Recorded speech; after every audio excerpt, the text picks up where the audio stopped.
Good morning students. तो आज हम लोग पढ़ने वाले हैं Newton's second laws of motion. ये जो टॉपिक है वो मोमेंटम के जस्ट बाद पढ़ना है। अभी हम लोगों ने और नहीं तो आप लोग पीछे का वीडियो जो मेरा अपलोड है उसको आप देख सकते हैं। मोमेंटम का वीडियो है, तो मोमेंटम का वीडियो देखने के बाद इसको देखिएगा, क्योंकि न्यूटन्स का सेकेंड लॉ ऑफ मोशन जो कम्प्लीटली मोमेंटम पे बेस्ड। सबसे पहले जो न्यूटन्स का सेकेंड लॉ का स्टेटमेंट क्या बोलता है, तो जो स्टेटमेंट इसका है, statement of second law, statement में ही इसका सारा कुछ छुपा हुआ है। इसका Newton's law of second law का Newton second law of motion का जो स्टेटमेंट है वो ये है, the rate of change of linear momentum. कहीं कहीं पे ये सिर्फ मोमेंटम लिखा हुआ है, ठीक है, कहीं क्या लगभग बुक में मोमेंटम ही लिखा हुआ है, क्योंकि हम बता चुके हैं मोमेंटम का मतलब सिर्फ लीनियर मोमेंटम ही होता है। The rate of change of linear momentum is directly proportional to the force applied. Okay, and this change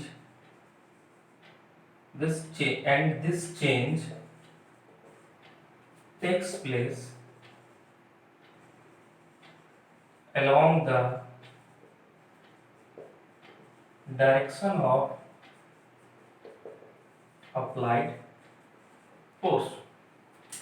सबसे पहले जो इसका स्टेटमेंट पे अगर ध्यान देंगे तो हमको इतना बात समझ में आता है, the rate of change of linear momentum या फिर सिर्फ momentum is directly proportional to the force applied. मतलब जितनी भी मोमेंटम में चेंजिंग आएगी तो चेंज इन मोमेंटम जो है वो डायरेक्टली प्रोपोर्शनल होगा फोर्स का। अगर मोमेंटम में चेंजिंग ज्यादा हो रहा है तो मतलब जो अप्लाइड फोर्स है वो क्या है, ज्यादा है, और यदि चेंज इन मोमेंटम कम हो रहा है तो जो अप्लाइड फोर्स है क्या है, कम है। लेकिन ये एक बात और बोला गया, दिस चेंज, जो मोमेंटम में चेंज होगा वो किस डायरेक्शन में होगा, तो चेंज इन मोमेंटम हमेशा उसी डायरेक्शन में होगा जिस डायरेक्शन में वो फोर्स अप्लाइड होगा। अगर फोर्स इस डायरेक्शन में काम कर रहा है तो मोमेंटम में जो चेंजिंग है वो उसी डायरेक्शन में होगा। अगर मोमेंट फोर्स को हम लोग इस डायरेक्शन में लगा रहे हैं तो मोमेंटम में चेंजिंग भी इसी डायरेक्शन में होगी, ठीक है। तो सेकेंड लॉ इसको बोल सकते हैं, दिस इज कॉल्ड, यहां से इसको लोग कॉमा के लिए बोलते हैं, दिस इज कॉल्ड सेकेंड या फिर Newton second law of motion. Newton's second law of what? Motion. The rate of change of linear momentum is directly proportional to the force applied, and this change takes place along the direction of applied force. This is called Newton's second law of motion. अगर हम इस statement में एक बात गौर करके देखें तो मुझे एक बात समझ में आ जानी चाहिए कि कहीं ना कहीं जो फोर्स का फार्मूला है वो इसमें छुपा हुआ है, ठीक है। तो इसका हम लोग एक्सप्रेशन देखते हैं, मैथमेटिकल एक्सप्रेशन देखते हैं, कहीं कहीं लिखा होता है एक्सप्रेशन ऑफ फोर्स या फिर सिर्फ एक्सप्रेशन फोर्स का एक्सप्रेशन। तो मान लेते हैं, सपोज दैट एक बॉडी को मान लेते हैं, ऐसे एक पाथ मान लेते हैं, इस पाथ में एक ऑब्जेक्ट रखा हुआ है जिसका मास को मान लेते हैं m। इस ऑब्जेक्ट पे एक फोर्स अप्लाई किया जाता है F फोर्स को अप्लाई करते हैं, ठीक है। F फोर्स को अप्लाई करने के बाद इसका जो सबसे पहले जो इसका स्पीड था वो u मान लेते हैं। जब फोर्स को अप्लाई नहीं किया गया था तो उस समय इसका स्पीड क्या था, u था। जैसे मैंने फोर्स को अप्लाई तो ये अप्लाई फोर्स को अप्लाई करने के बाद जो उसका स्पीड है वो क्या बन जाता है v। मास तो नहीं बदलेगा, मास नहीं चेंज करेगा, और ये कुछ डिस्टेंस तय करता है x, कुछ डिस्टेंस मान लेते हैं। इस डिस्टेंस तय करने में इसको टाइम कितना लगता है t। ये t टाइम में ये चेंजिंग कर देता है। अब बताइए यहाँ मान लेते हैं consider an object of mass m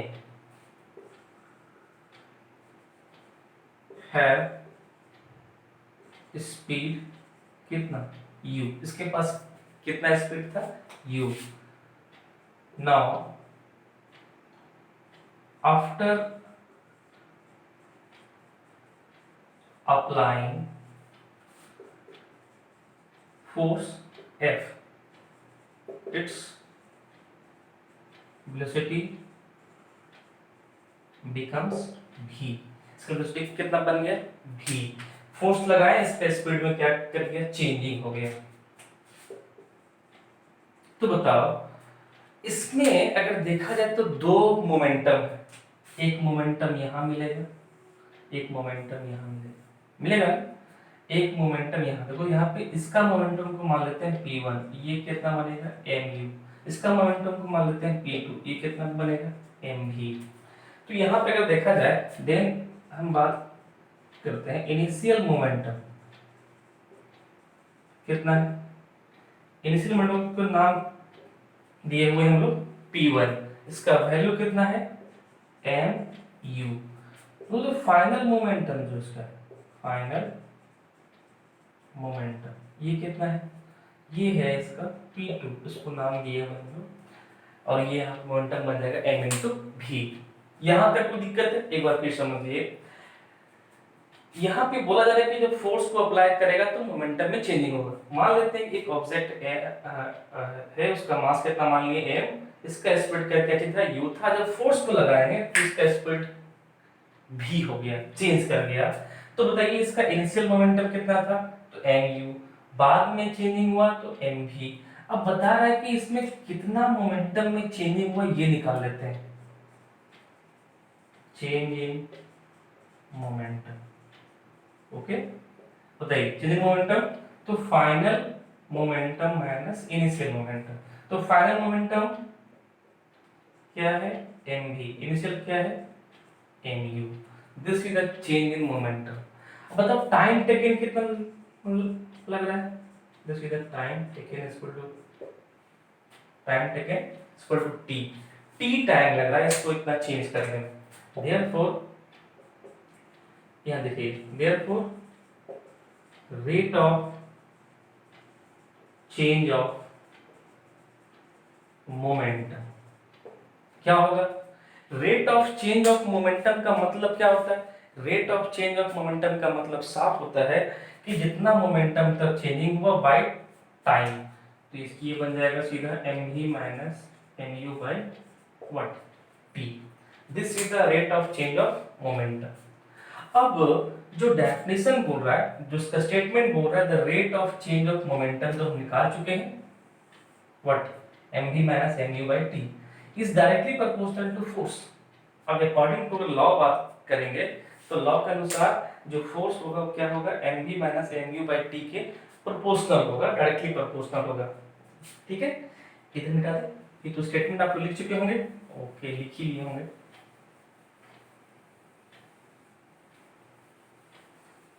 क्या नाउ ये उसका हेडिंग है जो पढ़ा रहे हैं हम लोग, इतना नहीं।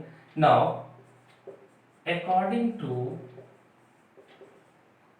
स्टेट लॉ, लॉ के अनुसार क्या होगा, फोर्स इज प्रोपोर्शनल टू क्या चीज था, rate of change of momentum means mv minus mu by t। This is the, आप लोग को पता है जब ये प्रोपोर्शनल साइन हटेगा तो एक कांस्टेंट आता है mv minus mu by what t। अब बताइए यहाँ पे कुछ जानना है कि जो है बताओ कि के किसको बोलते हैं, वेयर के अ प्रोपोर्शनलिटी प्रोपोर्शनलिटी कांस्टेंट। ये क्या होता है, प्रोपोर्शनलिटी कांस्टेंट होता है। एंड द वैल्यू ऑफ के and k is equal to 1 in SI unit, इसका वैल्यू कितना होता है, 1 होता है। देयरफॉर अब ये फार्मूला कितना बन गया, k का वैल्यू तो 1 हो गया, देयरफॉर सीधा क्या हो गया ये mg minus mu by t। This is the formula of force, mv minus mu by t। इसको हम लोग यूज कर सकते हैं कहीं भी, ठीक है। अगेन इसको और बढ़ते हैं हम लोग, f is equal to m, दोनों में कॉमन है, कॉमन ले लेते हैं v by t। हम लोग कहीं कहीं इसको भी यूज करते हैं फार्मूला के रूप में, ओके। और आगे बढ़े, इसको भी क्या देखो, और हम लोग को पता है m, और ये v minus u by T को हम लोग पहले पढ़ चुके हैं, इसको बोलते हैं क्या हम लोग, acceleration. Therefore this is f is equal to ma। NCERT में आपका एग्जांपल में क्वेश्चन दिया हुआ है जो इस फॉर्मूले पे बन जाएगा, मतलब वेलोसिटी दिया हुआ है, मतलब इनिशियल स्पीड दिया हुआ है, फाइनल स्पीड दिया हुआ है, मास दिया हुआ है एंड टाइम गिवन है। तो क्यों इसको निकालो, m पुट करो v u t and the answer. तो we can use this any of this formula, force is equal to mp minus mu by t and force is equal to mv minus u by t, force is equal to m into a। अगर आपको velocity दो speed दिया हुआ है, initial velocity दिया हुआ है, final velocity given है, टाइम भी गिवन है, m गिवन है, you can use this formula।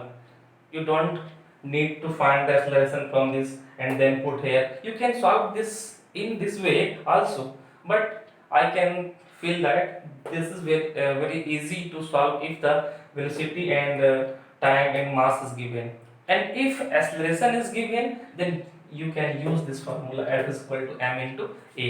समझ में आ रहा है। तो ये हो गया न्यूटन्स का सेकेंड लॉ ऑफ मोशन का स्टेटमेंट बता चुके थे, ये इसका प्रूफ हो गया, यहाँ से लेकर के हम लोग प्रूफ यहाँ पे लिखे यहाँ तक। तो F is equal to m में कैसे आया, समझ में आ रहा है। तो this is the formula of force according to Newton second law of motion. अगर आप हायर क्लासेस में जाइएगा तो वहाँ पे जनरली हम लोग the rate of change of momentum के बारे में चर्चा नहीं होती है, सीधा होता है। एक बात का ध्यान देना, चर्चा वहाँ पे क्या होता है कि जो भी नेट फोर्स काम करेगा वो मास इनटू एक्सेलरेशन नेट होता है। नेट मतलब नेट एक्सटर्नल फोर्स, यहाँ जो फोर्स के बारे में चर्चा कर रहे हो, कौन सा फोर्स के बारे में चर्चा कर रहे हैं, एक्सटर्नल फोर्स का। This is the external force equal to क्या होता है, mass into acceleration. This formula is used to find the force. अब आती बात, आप लोग देख पा रहे होंगे कि न्यूटन्स का जो सेकेंड लॉ ऑफ मोशन है, सेकेंड लॉ फार्मूला ये भी हुआ, ये भी हुआ, ये भी हुआ। बोला जाता है कि न्यूटन्स का सेकेंड लॉ ऑफ मोशन, अब यह हकीकत भी है कि न्यूटन्स का सेकेंड लॉ ऑफ मोशन जो है वो प्लेन का, अर्थ पर का सबसे बेस्ट लॉ है, और ये न्यूटन्स के सेकेंड लॉ ऑफ मोशन से हम लोग फर्स्ट लॉ को भी प्रूव कर सकते हैं। देखते हैं कैसे प्रूव कर सकते हैं न्यूटन्स के फर्स्ट लॉ ऑफ मोशन को। यहाँ पे हम लोग एक चीज और चर्चा करने वाले हैं, बेस्ट सेकेंड लॉ से फर्स्ट लॉ को लाने से पहले अभी हम लोगों ने देखा फोर्स का फॉर्मूला क्या होता है, m इंटू ए। अगर हम यहाँ पे, आपको पता होगा कि इसका एसआई यूनिट क्या होता है, एसआई यूनिट फोर्स का, मास का केजी, एंड एक्सेलरेशन का क्या होता है, मीटर पर सेकंड स्क्वायर। इसी को हम लोग बोलते हैं न्यूटन, न्यूटन या फिर कैपिटल एन। ध्यान देना, जब पूरा लिखेंगे तो स्मॉल एन से शुरू करेंगे, क्योंकि यहाँ पे हम नाम नहीं लिख रहे हैं न्यूटन का, यहाँ हम यूनिट लिख रहे हैं, और शॉर्ट में लिखेंगे तो वो लिखाता है कैपिटल एन। ओके, कहीं कहीं क्वेश्चन पूछा जाता है define one Newton, one Newton को डिफाइन करें। वन न्यूटन किसको बोलेंगे, सिंपल सी बात है, वन न्यूटन जब लोग बोलेंगे तो बोल सकते हैं कि when 1 kg force, if m is equal to 1 kg and acceleration is equal to 1 meter per second square, then 100% F is equal to 1 into 1, that means 1 Newton. How can you define the 1 Newton? The answer is when 1 kg force, या बोल सकते हो the force which applied in 1 kg produces 1 meter per second square acceleration, then force is called 1 Newton. Okay, the force is called 1 Newton when it applied on 1 kg mass and produces acceleration is equal to 1 meter per second square, then the force is called 1 Newton. Okay, तो इतना बात तो आप लोग को समझ में आ जानी चाहिए. ओके, तो अब हम लोग इसके आगे जो जाने वाले हैं वो कुछ पॉइंट है जिसको हम लोग और इसको करेंगे. जैसे इसमें हम लोग क्या प्रूव करने वाले हैं, और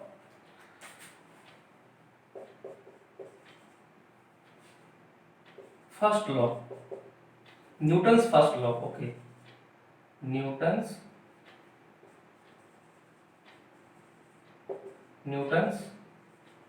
first law from Newton's second law of motion. Newton's के फर्स्ट लॉ को प्रूव करेंगे सेकेंड लॉ से. न्यूटन्स का फर्स्ट लॉ बोलता है कि यदि एफ नेट 0 रहेगा तो उस केस में स्पीड जो है वो v equal to u, uniform speed बोलते थे ना, कि यदि फर्स्ट लॉ के अनुसार if an object is in motion in straight line or rest, then it continue their rest or uniform motion till an external unbalanced force is not applied upon it. मतलब अगर net force zero रहा तो वो object यदि motion में है तो जो उसका स्पीड है वो चेंज नहीं होगा, v इक्वल टू यू रहेगा. और यदि वो रेस्ट में है, मतलब यदि u 0 है तो v भी क्या होगा, 0 होगा. दिखाते हैं. हम लोग को जानते हैं since f is equal to, अभी बताया formula m v minus u by t. Here f is equal to 0. क्यों? नेट फोर्स 0 होता है उसमें. फर्स्ट लॉ क्या बोलता है, एक्सटर्नल फोर्स उसमें काम नहीं करेगा, तो नेट फोर्स क्या हो गया, 0 हो गया. अगर नेट फोर्स को 0 कर दिए तो ये 0 हो गया. इधर m v minus u by t, solve it. t इस तरफ आके 0 हो गया, m v माइनस u.